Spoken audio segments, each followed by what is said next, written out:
बिस्मिल्लाहिर्रहमानिर्रहीम अस्सलामु अलैकुम। प्रीवियस लेक्चर में हम लोगों ने different forms of straight line equations में पॉइंट स्लोप फॉर्म को डिस्कस कर लिया था।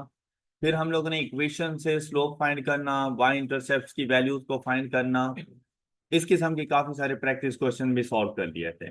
आज जो हम लोग डिस्कस करने जा रहे हैं वो हमारे पास second form of straight line equation है, जो कि हम लोग डिस्कस करेंगे पॉइंट स्लोप फॉर्म। इससे पहले हम लोगों ने डिस्कस की थी slope intercept form of straight line equation. आज हम लोग डिस्कस करने जा रहे हैं point slope form of straight line equation. इसकी हमारे पास जो स्टैंडर्ड फॉर्म होती है वो है y इज इक्वल टू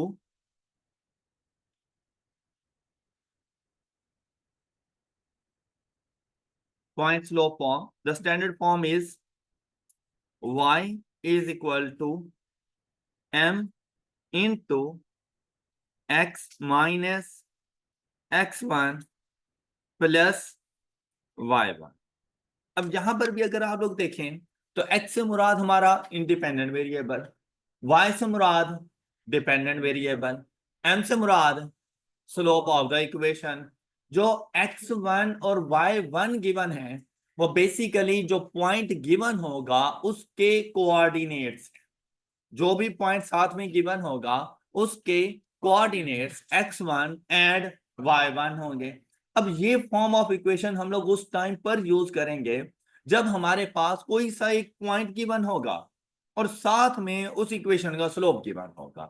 ऊपर अगर आप लोग बात करें, जब हम लोगों ने स्लोप इंटरसेप्ट फॉर्म देखी थी तो हमारे पास स्लोप गिवन थी, लेकिन स्लोप के साथ साथ वाई इंटरसेप्ट, इवन के वो भी एक पॉइंट ही था लेकिन उसका एक स्पेसिफिक नेम था वाई इंटरसेप्ट। तो हमने कहा कि अगर आपके पास स्लोप के साथ वाई इंटरसेप्ट गिवन हो तो आप लोगों ने स्लोप इंटरसेप्ट फॉर्म यूज कर लेनी है। लेकिन अगर स्लोप के साथ आपके पास वाई इंटरसेप्ट के अलावा कोई भी और पॉइंट हो, वो एक्स इंटरसेप्ट भी हो सकता है, मतलब वाई इंटरसेप्ट के अलावा कोई भी और कोऑर्डिनेट है, तो आप लोग मूव कर जाते हो पॉइंट स्लोप फॉर्म के ऊपर। ये बात क्लियर हो गई। अब इसका जो क्वेश्चन आप लोगों ने सॉल्व करना होगा वो क्वेश्चन आपके पास आएगा कुछ इस तरह से, find the equation of a straight line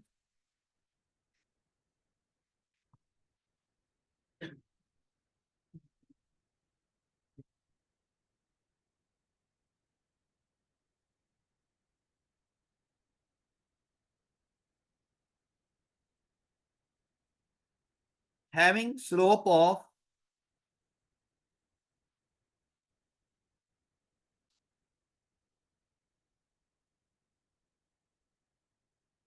हाँ नहीं, कोई भी स्लोप की वैल्यू बताएं, -6 and passes through the point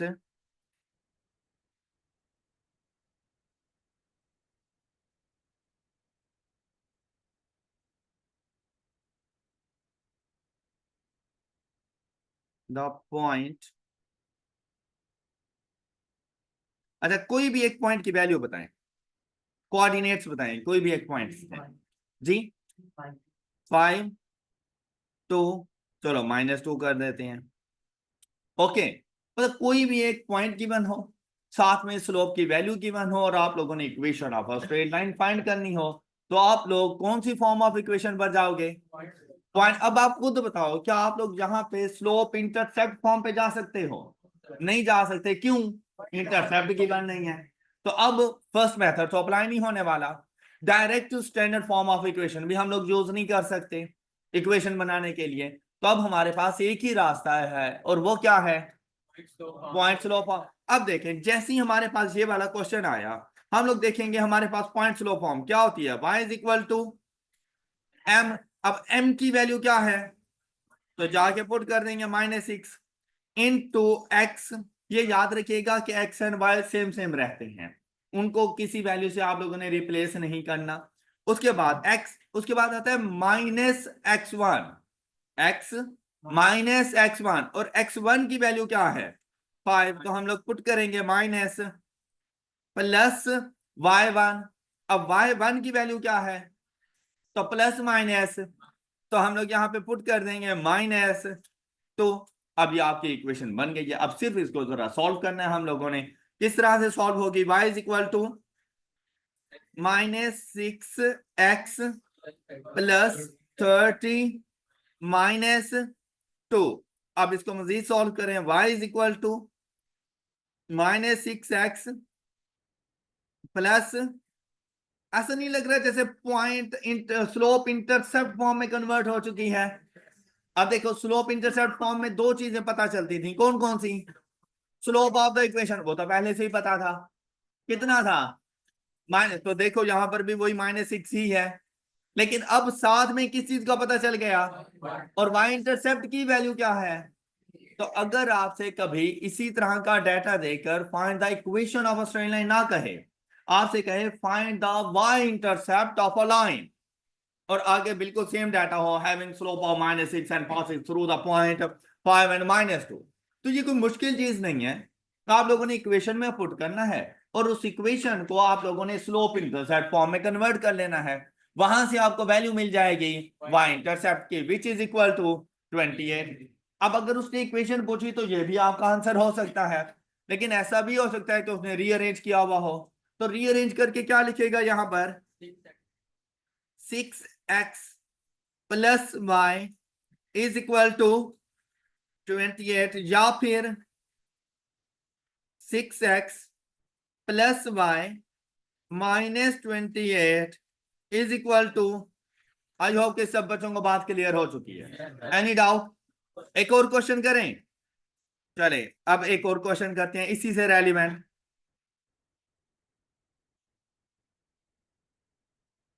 find the equation of a line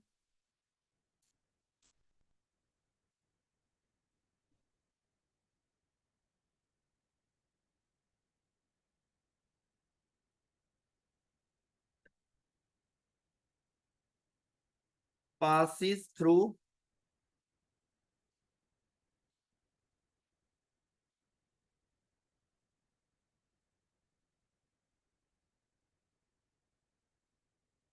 हाँ जी, पॉइंट के कोऑर्डिनेट्स बताएं जी। 3 9 एंड एक और पॉइंट लिखने लगा, उसके कोऑर्डिनेट्स बताएं। हम लोग को होल नंबर में मोस्टली रहा करते हैं। 11 7।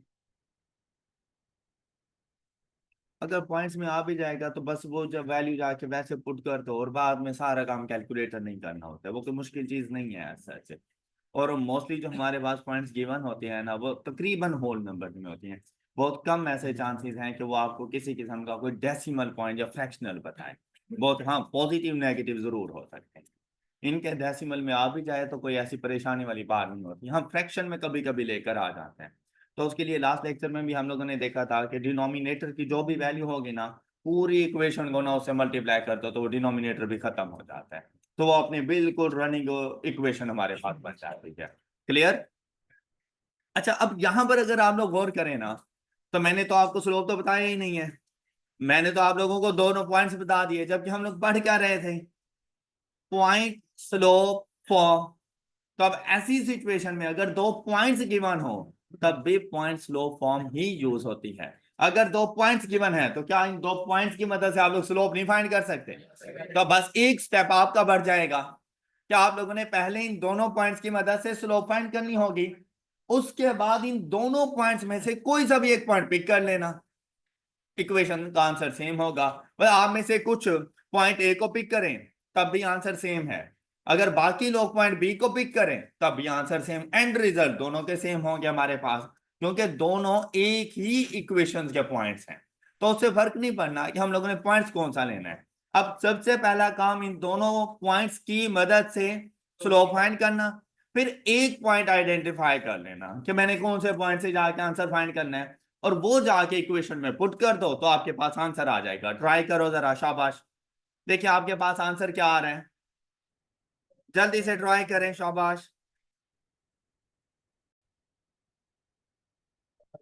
अच्छा, पहला काम था स्लोप की वैल्यू को फाइंड करना। तो स्लोप ये देखिए आप लोगों ने ऐसे फाइंड किया होगा कि m इज इक्वल टू, और आपके पास ये वैल्यू आई होगी 7 माइनस 9। अच्छा, अगर किसी ने 9 माइनस 7 किया वो भी बिल्कुल ठीक है, लेकिन फिर यह है कि डिनोमिनेटर में भी सीक्वेंस वैसा ही रखना है। तो अब ये देखें, यहाँ पे मैंने अगर बी पॉइंट को सेकंड पॉइंट किया, 7 माइनस 9 किया, तो जब मैं डिनोमिनेटर लिखने जाऊंगा ना, तो मैं 3 माइनस 11 नहीं कर सकता। अब मैं 11 माइनस, अच्छा, अब जिन बच्चों ने 9 माइनस 7 किया होगा उनका डिनोमिनेटर आया होगा 3 माइनस 11।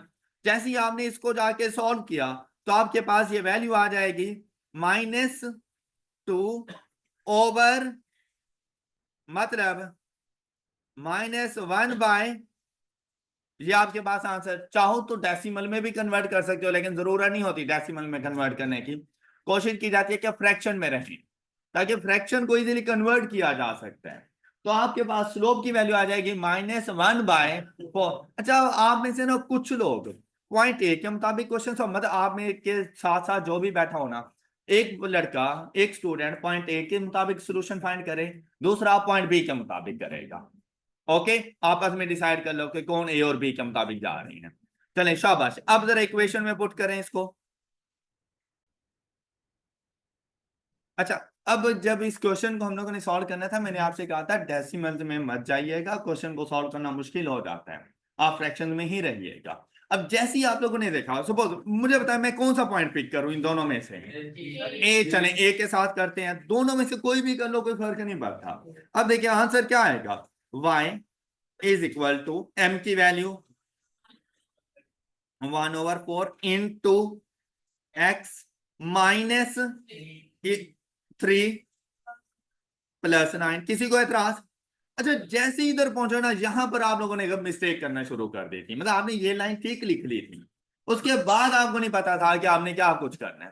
भाई, फ्रैक्शन का डिनोमिनेटर जो भी हो, पूरे फ्रैक्शन को उससे मल्टीप्लाई करवा दिया करो, तो आपके लिए कैलकुलेशन इजी हो जाएगी। इसका डिनोमिनेटर क्या है, 4 के साथ y को मल्टीप्लाई करवाया, आंसर क्या बनेगा, इज इक्वल टू, ये आपस में मल्टीप्लाई होकर कैंसिल कर देता है, तो इसको आप सिंपली लिखोगे माइनस, अब देखिए 1 है, ये 1 मल्टीप्लाई होगा किसके साथ, तो वैल्यू क्या आ जाएगी, अच्छा, -1 मल्टीप्लाई होगा -3 के साथ, वैल्यू क्या आ जाएगी, ऑलराइट, एंड देन +9 × 4, ये 4 9 के साथ भी मल्टीप्लाई होगा, तो वैल्यू क्या आ जाएगी, ये इस तरह से आपके पास आंसर बनेगा। ये बात समझ आ गई सब बच्चों को? 4 ने मल्टीप्लाई होना था कुछ इस तरह से, ये देखिए मल्टीप्लाइड बाय 4, मल्टीप्लाइड बाय 4, ये सारी की सारी एक ही अलजेब्रिक एक्सप्रेशन है। तो multiplied by 4 and multiplied by 4, तो जब यहां पर आए ना, तो ये 4 इस 4 से कैंसिल हो गया, -1 यहां पे बचा, जो अंदर इन वैल्यूज के साथ मल्टीप्लाई होगा, जो हमें ये वाला आंसर मिल गया। अब ये बात क्लियर हो गई? तो यहां पे थोड़ा आप लोग मसला कर रहे थे। अब यहां पर जैसे ही पहुंचे, भाई मैंने आपसे कहा था स्टैंडर्ड फॉर्म में मुझे आंसर करो, तो स्टैंडर्ड फॉर्म क्या है, x दूसरी साइड पे जाएगा तो x plus is equal to, या वैसे स्टैंडर्ड फॉर्म ये है, ओके, या ऑप्शन में ये भी हो सकता है कि x plus minus is equal to, अच्छा, मोस्टली स्टूडेंट ने मुझे ठीक ठीक आंसर किया हुआ था, कुछ ऐसे थे जिनसे कैलकुलेशन में मिस्टेक हो रही थी, लेकिन मुझे उम्मीद है कि अब आप लोगों को बात समझ आ गई है। बात क्लियर सब बच्चों को? कोई डाउट? चले, गुड, शाबाश। अच्छा, इसी तरह का क्वेश्चन आपसे किया जाता है, लेकिन जरा ना प्रैक्टिकल लाइफ में आकर, ये तो था ना कि डायरेक्ट पॉइंट बता दिए कि ये लो, ये 2 पॉइंट्स हैं आप लोगों के पास, और हमें बताओ कि इससे हमारी इक्वेशन क्या बनेगी। लेकिन अब जरा चलते हैं आप लोगों की प्रैक्टिकल लाइफ में, और वहां से वो 2 पॉइंट्स उठाता है कि आपको ना 2 डिफरेंट एक्टिविटी लेवल्स पर उनकी टोटल कॉस्ट बता देगा, 2 डिफरेंट एक्टिविटी लेवल्स पर उनकी टोटल कॉस्ट बता देगा, और आपसे कहेगा कि भाई इक्वेशन बताएं, या आप उसकी वेरिएबल कॉस्ट बताएं, आप उसकी फिक्स्ड कॉस्ट बताएं, इस किस्म की कोई बात करेगा। तो आप देखें, आपसे कहता है हमारे पास एक प्रोडक्ट है,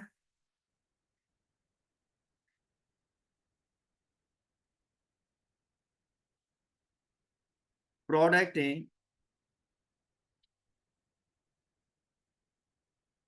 80 units cost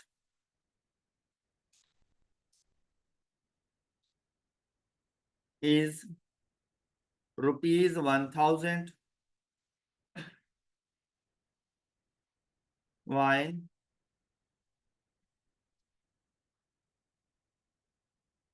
150 units cost is rupees 1700. Find variable cost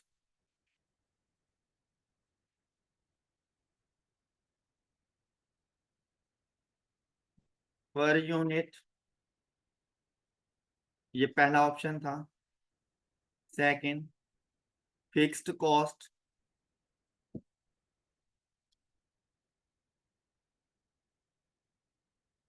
third one is cost equation.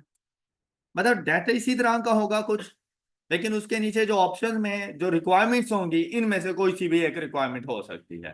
तो एक ही क्वेश्चन से हम लोग 3-4 रिक्वायरमेंट्स को फुलफिल कर लेंगे। कॉस्ट इक्वेशन,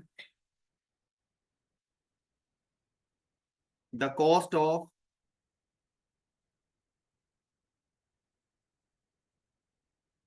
180 यूनिट्स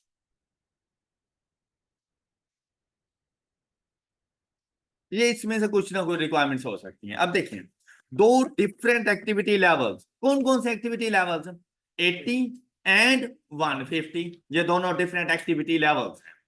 इन पर टोटल कॉस्ट बता दी गई। क्या मतलब, आप लोग मार्केट में गए, आप लोगों ने एक प्रोडक्ट थी आपके पास, कोई भी प्रोडक्ट, आपने ना उसके 80 नंबर ऑफ यूनिट्स परचेज किए, तो जो आपका टोटल बिल बना ना वो 1000 रुपीज का बना।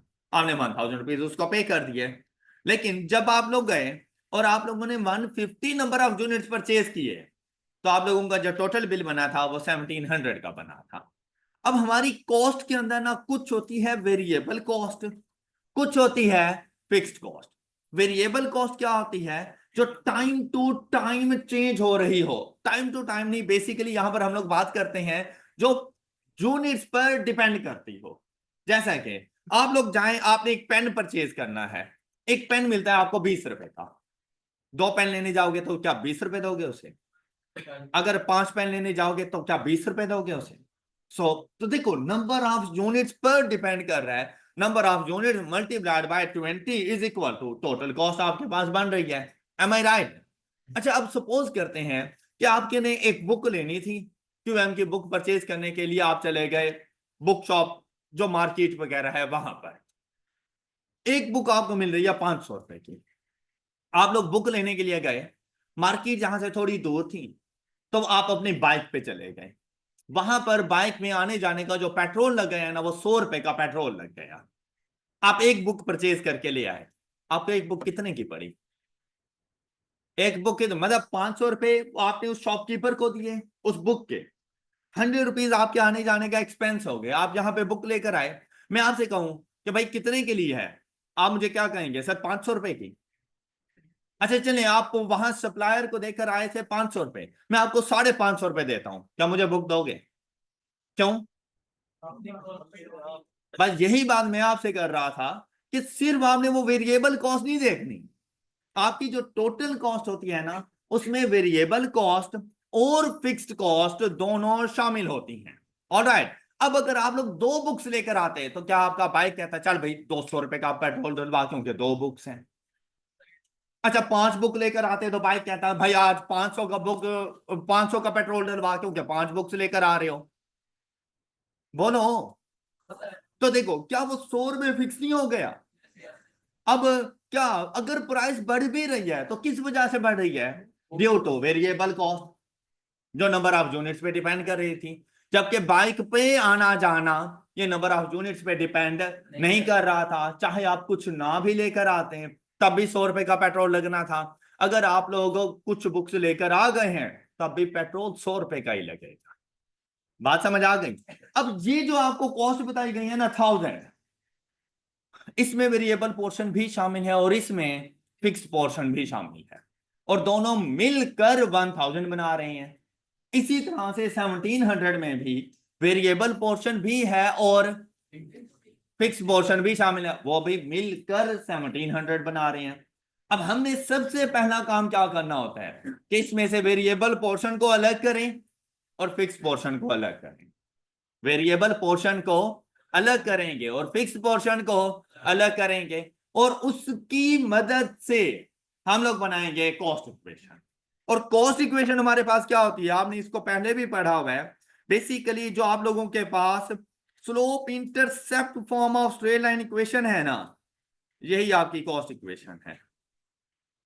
y is equal to mx plus c, y is equal to mx plus c। जब इस टॉपिक में ये इक्वेशन आती है ना, तो ये बन जाती है कॉस्ट इक्वेशन। इससे पहले ये रहे तो हम इसको कहते हैं slope intercept form of straight line equation, लेकिन जब वो कॉस्ट के टॉपिक में आ जाती है तो बन जाती है कॉस्ट इक्वेशन।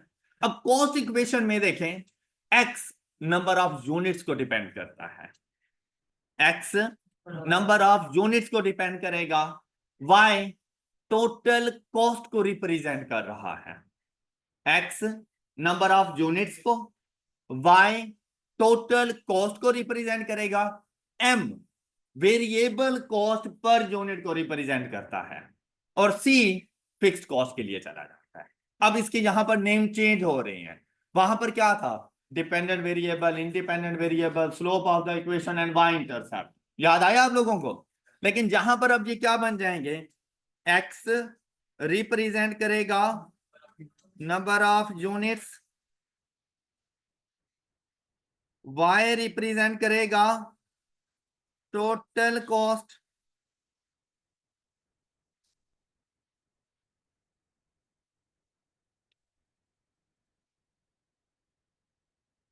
m रिप्रेजेंट करेगा वेरिएबल कॉस्ट पर यूनिट और c रिप्रेजेंट करेगा फिक्स्ड कॉस्ट को। ये बात क्लियर हो गई। अच्छा अब देखिए यहां पर ये इक्वेशन बनाने के लिए मैंने कहा इक्वेशन में x एंड y तो एज इट इज रहेंगे, लेकिन आपको m और c की तो जरूरत है ना। अब m से यहां पर क्या मुराद है, आपको वेरिएबल कॉस्ट का पता होना चाहिए, और c से क्या मुराद है, आपको फिक्स कॉस्ट का पता होना चाहिए। अब हम क्या करेंगे, हम ना इन ये जो डाटा गिवन है इनकी मदद से बनाएंगे दो पॉइंट्स। अब फर्स्ट पॉइंट हमारे पास क्या बनेगा कि अगर मेरे पास 80 नंबर ऑफ यूनिट्स हो तो उनकी कॉस्ट, ये आपके पास पहला पॉइंट बन गया।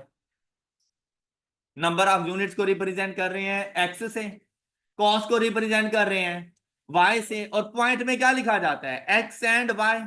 तो हम बता रहे हैं कि अगर x की वैल्यू 80 हो तो y की वैल्यू क्या होगी 1000। अच्छा फिर हम लोग बता रहे हैं यहां पर अगर x की वैल्यू 150 हो तो y की क्या वैल्यू होगी हमारे पास।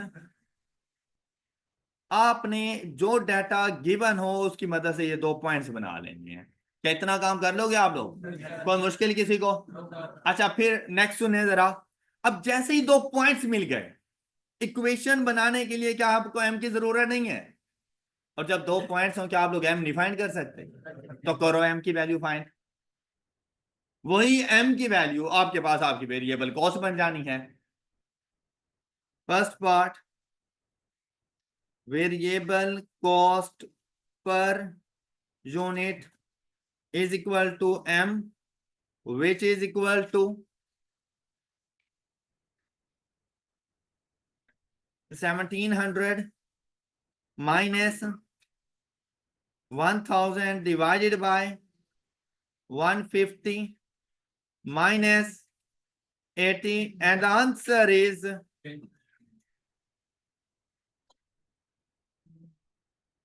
10। ये आप लोगों के पास वेरिएबल मतलब एक यूनिट आपको 10 रुपए का मिल रहा है, एक यूनिट आपको 10 रुपए का मिल रहा है। क्या आपको मेरी ये बात समझ आ गई सब बच्चों को। अच्छा अब हम लोगों ने फाइंड करना है जाकर। अच्छा अगर इसी हिसाब से देखें, एक यूनिट अगर 10 रुपए का है तो 80 यूनिट कितने के होंगे, सुभान अल्लाह 800 रुपए के होंगे। हमने टोटल कितना पे किया, तो कितनी अमाउंट एक्स्ट्रा पे कर रहे हैं 200, वो हमारे पास फिक्स्ड कॉस्ट है। अच्छा इसी को जरा दूसरी इक्वेशन पे चेक करो कि अगर 10 रुपए का एक यूनिट है तो 150 यूनिट कितने के होंगे 1500 रुपीज के, एम आई राइट? जबकि मैंने टोटल कितना पे किया? 1700। कितना आगे ऊपर वैल्यू पे की मैंने? 200। वो 200 क्या है? और देखो 1000 के लिए भी, मतलब जब 1000 रुपीज पे किया उसमें भी 200 ही फिक्स था, जब 1700 पे किया उसमें भी, तो वो फिक्स कॉस्ट है हमारी। Got it? अच्छा, ये फिक्स कॉस्ट हम लोगों ने कैसे फाइंड की? टोटल कॉस्ट में से टोटल वेरिएबल कॉस्ट माइनस कर दी, 1700 में से 1500 माइनस कर दिया, 1000 में से 800 माइनस कर दिया, तो क्या फिक्स कॉस्ट आ नहीं गई थी हमारे पास? अच्छा, अब आपने क्या करना है फिक्स कॉस्ट फाइंड करने के लिए? आपने ना दोनों में से कोई सा एक पॉइंट पिक करना है, दोनों में से कोई सा एक पॉइंट। कौन सा पॉइंट? बी, ये। चले इसको पिक कर लेते हैं। अब आपने इसको पुट करना है इस कॉस्ट इक्वेशन में आकर। अब कॉस्ट इक्वेशन में y की वैल्यू बताएं, इस पॉइंट के मुताबिक y की वैल्यू, फिक्स्ड कॉस्ट। हाँ जी, इस इक्वेशन कॉस्ट इक्वेशन में पुट कर दिया करें। y की वैल्यू क्या आ रही है आपके पास? इज इक्वल टू m की वैल्यू, ये जो ऊपर आपने कैलकुलेट की 10। अच्छा, ये 1700 कितने नंबर ऑफ यूनिट्स, x की वैल्यू क्या है? प्लस फिक्स्ड कॉस्ट, ये मिसिंग वैल्यू है, 200 फाइंड करेंगे ना, अभी के लिए तो मिसिंग वैल्यू है। अब जाकर इक्वेशन में इसको फाइंड कर लें। अब जैसे ही आप लोग जाएंगे, ये देखें, आप इसको रिकॉर्ड करेंगे, 1700 is equal to 10 into 150 plus यहां पे x, और सॉल्व कर लें, शिफ्ट सॉल्व इक्वल टू, तो देखो x की क्या वैल्यू आ गई, और ये 200 क्या बन जाएगा आपके पास? Fixed cost of rupees. अब आपको वेरिएबल कॉस्ट का भी पता चल गया, आपको फिक्स्ड कॉस्ट का पता चल गया, एम आई राइट? अच्छा, अब मुझे बताएं कि आपके पास कॉस्ट इक्वेशन क्या बनेगी फिर? अगर आपसे कॉस्ट इक्वेशन पूछी जाए तो आप लोग कॉस्ट इक्वेशन क्या बताएंगे?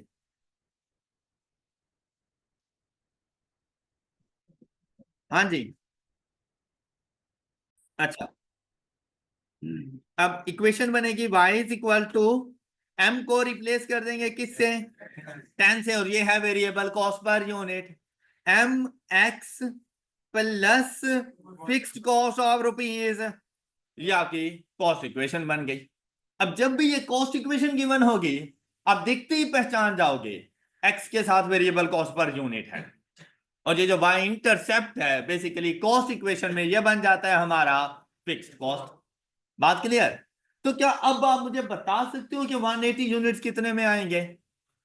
नहीं बता सकते?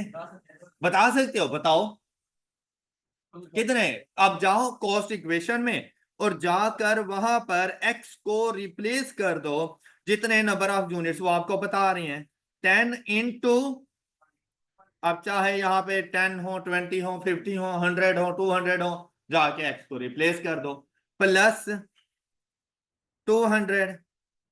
तो यहां से देखो 180 नंबर ऑफ यूनिट्स कितने के पड़ेंगे आप लोगों को? 2000। हाँ जी, कोई मुश्किल चीज? सब बच्चों को क्लियर? कोई डाउट?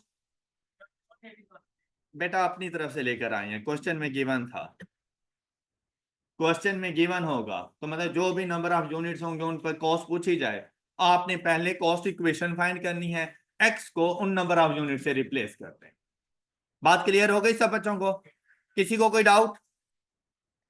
अच्छा, अब बात सुने, मुझे ये वाला क्वेश्चन सॉल्व करके दें, क्वेश्चन नंबर 11। मुझे क्वेश्चन नंबर 11 जल्दी से सॉल्व करके दें।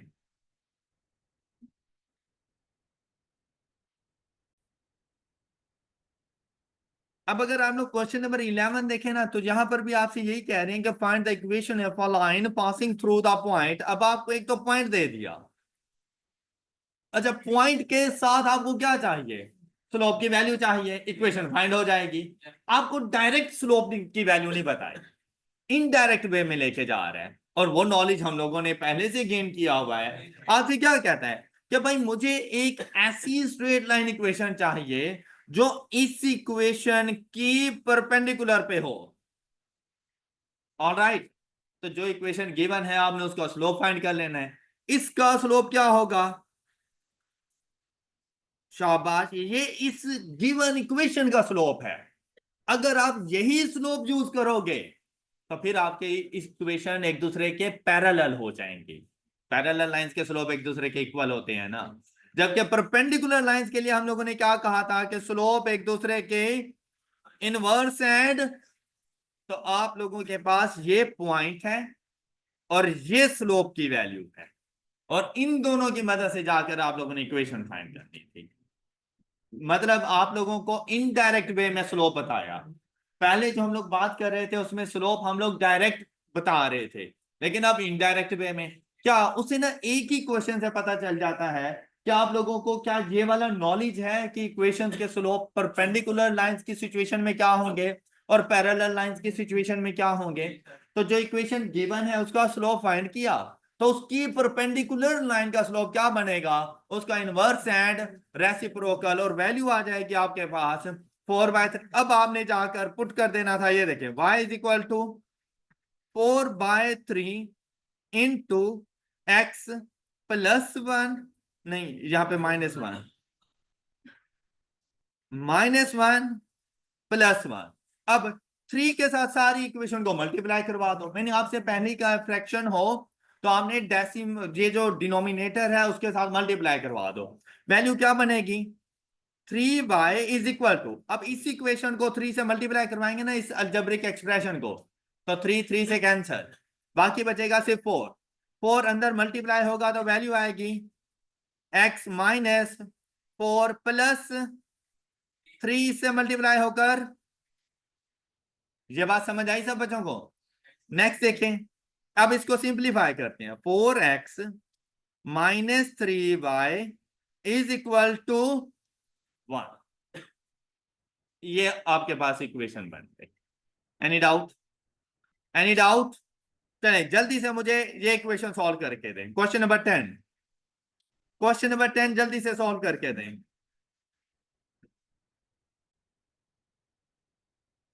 अब क्वेश्चन नंबर 10 को देखें तो यहां पर आपसे कहा गया कि आपने एक ऐसी इक्वेशन बनानी है जो पास करे फ्रॉम द ओरिजिन। ओरिजिन से पास करेगी तो भाई आपको पॉइंट तो मिल गया 0 एंड 0, और पैरेलल होनी चाहिए किसके? इस लाइन के। तो आप इसका स्लोप फाइंड करो, m इज इक्वल टू, और पैरेलल लाइन है तो आपने अपनी क्वेश्चन में भी इसी स्लोप को ही यूज कर लेना है, क्योंकि पैरेलल लाइंस के स्लोप एक दूसरे के इक्वल होंगे। अब आपके पास जो आंसर बनेगा आपका, वो बनेगा कुछ इस तरह से, 3/2 x -0 +0। अब यहां से 2 के साथ मल्टीप्लाई करवाएं, 2y is equal to 3x -0 +0, 0 multiplied by 2 is equal to 0। तो जब रीअरेंज किया तो आंसर आ गया 3x -2y is equal to 0। ये आपके पास इक्वेशन बन गई है, एक ऐसी इक्वेशन जो 0 एंड 0 से पास कर रही है और जिसके स्लोप की वैल्यू आप लोगों के पास आएगी 3/2। Any doubt? All clear? चलें, गुड। अब आप लोगों ने ना अपनी स्टडी टेक्स्ट में से थोड़े से प्रैक्टिस क्वेश्चन सॉल्व करने हैं। फर्स्ट चैप्टर के एंड पर जाएंगे आप लोग, वहां पर मिलेंगे आपको कुछ सेल्फ टेस्ट, लेकिन आप लोग ये सारे नहीं सॉल्व कर सकते। थोड़े से मैं आपको बता देता हूँ कि आपने कौन कौन से क्वेश्चंस की प्रैक्टिस करनी है। उनमें सबसे पहले, अच्छा क्वेश्चन नंबर 1 जरा ट्राई कीजिएगा, ये जरा आप टिक कर लीजिएगा कौन कौन से क्वेश्चन आपने सॉल्व करने हैं। Question number 1, question number 2, 3, question number 4, 5, 6,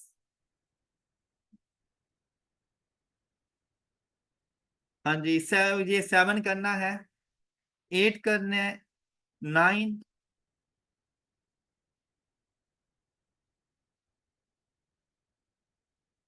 10 नहीं करना आप लोगों ने, 11 भी नहीं करना, 12 करना है,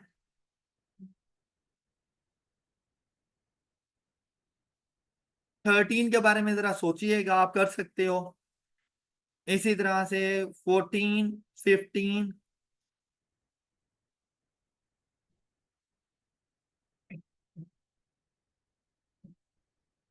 17, नहीं 17 नहीं करना आपने।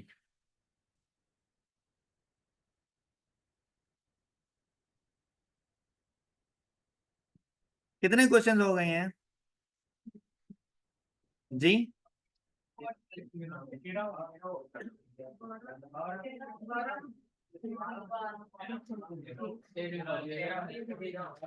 चलें, बस इतने क्वेश्चंस आप passing through the point determine the value of y, ये 1.34, 1.35, 15 हो गए। ये 15 क्वेश्चन आप लोगों की होम असाइनमेंट में है और मुझे ये आपकी नोटबुक पे चाहिए। Slope of the parallel line through x axis ये कीजिएगा जरा। 1.41,